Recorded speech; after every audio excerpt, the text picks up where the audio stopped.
Hi friends, आप सबका स्वागत है YouTube चैनल ज्वला ज्वलन तेजस पर। आज हम इस वीडियो में दुर्गाराज रायगढ़ की आत्मकथा या उसके इतिहास के बारे में जानेंगे। दुर्गाराज रायगढ़ की आत्मकथा। इस वीडियो में दी हुई सारी जानकारी शांताराम विष्णु आवळसकर लिखित मराठी किताब रायगढ़ाची जीवन कथा इससे ली गई है। देवगिरी साम्राज्य खत्म होने के बाद तकरीबन 350 से 400 साल बाद मुगल साम्राज्य को टक्कर देते हुए एक हिंदू राज्य प्रस्तावित हुआ और उस राज्य की राजधानी रायगढ़ किला था। तो चलो दोस्तों, बिना कोई वक्त गवाए हम रायगढ़ किले की आत्मकथा सुनते हैं। मैं दुर्गाराज रायगढ़। मैं बाकी पर्वतों जैसा एक साधारण पर्वत था।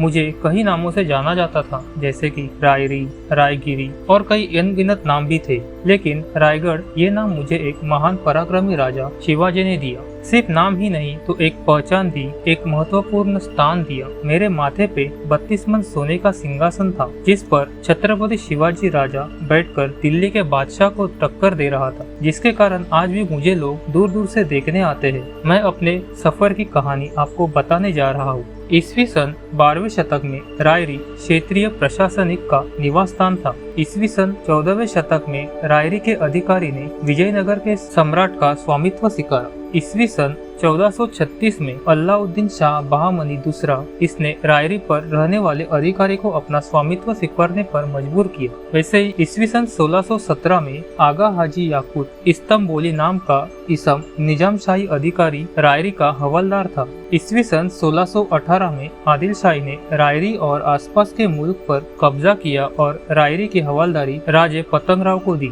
ईस्वी सन 1624 में इब्राहिम खान नाम का निजाम शाह का अधिकारी रायरी का कामकाज संभाल रहा था। इससे पता चलता है कि रायरी पर फिर से निजाम शाह ने कब्जा किया था। ईस्वी सन 1636 में बादशाह शाहजहां ने निजाम शाही पर हमला करके पूरा मुल्क काबिज किया, लेकिन राजधानी से दूर इस मुल्क को संभालना मुश्किल था। इसलिए आदिल शाह से करार करके रायरी और कोकन का मुल्क 20 लाख होनों के बदले में दे दिया। ईस्वी सन 1653 में शिवाजी महाराज ने जावली पर कब्जा करने के बाद यशवंतराव मोरे जावली से भागकर रायरी पर जाकर छिप गए। शिवाजी महाराज ने 1653 में मई के महीने में रायरी को घेर के यशवंतराव मोरे को हराया और रायरी पर कब्जा किया। ईस्वी सन 1665 में पुरंदर किले में हुए करार में शिवाजी महाराज को 23 किले मुगलों को देने पड़े और उनके पास सिर्फ 12 किले रह गए। इस 12 किलों में से एक रायगढ़ भी था। ईस्वी सन 1667 में शिवाजी महाराज आगरा से औरंगजेब की कैद से सही सलामत निकलकर स्वराज्य में लौटने के बाद गोवा के वायसराय ने अपना वकील रायगढ़ पर शिवाजी महाराज का अभिनंदन करने भेजा। 5 जुलाई 1667 में शिवाजी महाराज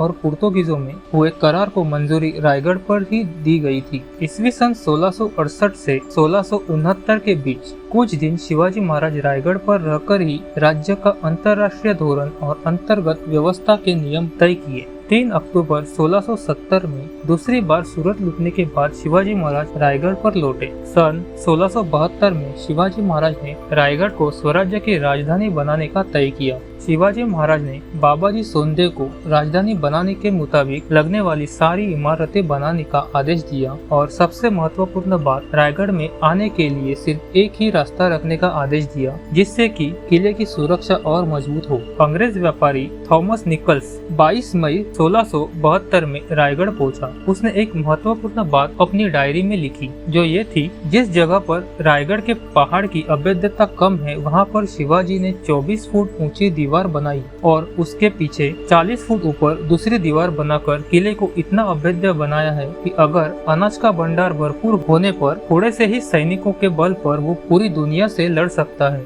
18 मार्च 1674 को शिवाजी महाराज की पत्नी काशीबाई का देहांत हुआ। 22 मई को शिवाजी महाराज की सूचना के मुताबिक अंग्रेज अधिकारी हेनरी ऑक्सिंगटन और उसके 2 अनुयायी रायगढ़ पर पहुंचे। हेनरी ऑक्सिंगटन के मुताबिक राजमहल दरबार पकड़ के लगभग 300 इमारतें रायगढ़ पर थी। 26 मई को हेनरी ऑक्सिंडन और शिवाजी महाराज की ऐतिहासिक मुलाकात हुई। ऑक्सिंडन ने शिवाजी महाराज और युवराज संभाजी राजे को नजराना दिया। वेद मूर्ति राजेश्री गागा भट्ट ने 29 मई 1674 को शिवाजी राजे का उपनयन संस्कार किया। उस वक्त उनकी उम्र महज 45 साल थी। 6 जून 1674 में सुबह 5 बजे शिवाजी महाराज 32 मन सोने के सिंहासन पर विराजमान हुए। 17 जून 1674 को छत्रपति शिवाजी महाराज की माता राजमाता जीजाबाई का निधन रायगढ़ किले के नजदीक पाचाड़ गांव में हुआ।